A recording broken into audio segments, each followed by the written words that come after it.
Hi friends, எப்படி இருக்கீங்க? நான் உங்கள் அரசு விவசாயி. இன்றைக்கி எங்கே வந்திருக்கோம் பார்த்தீங்கன்னா, லீவ் செடிக்கு களை வெட்டலாம்னு தான் வந்திருக்கோம். பாருங்கள், நம்ம வீடியோவை சப்ஸ்கிரைப் பண்ணிவிட்டு பாருங்கள். வீடியோ பிடிச்சிருந்தா ஷேர் பண்ணி விடுங்க. விவசாயம் பிடிக்கும்னா சப்போர்ட் பண்ணுங்கள். யாருமோ சப்போர்ட் பண்ண மாட்டேங்க. எவ்வளோ கஷ்டப்பட்டு உழைக்கிறோம், கொஞ்சம் சப்போர்ட் பண்ணுங்கள். இருக்குது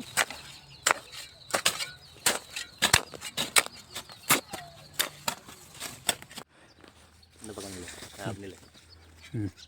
கட் பண்ணு.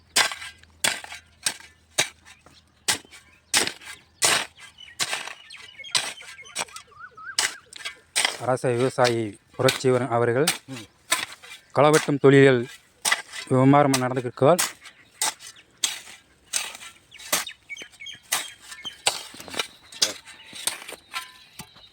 ரொம்ப ஆஃப் பண்ணுறான்.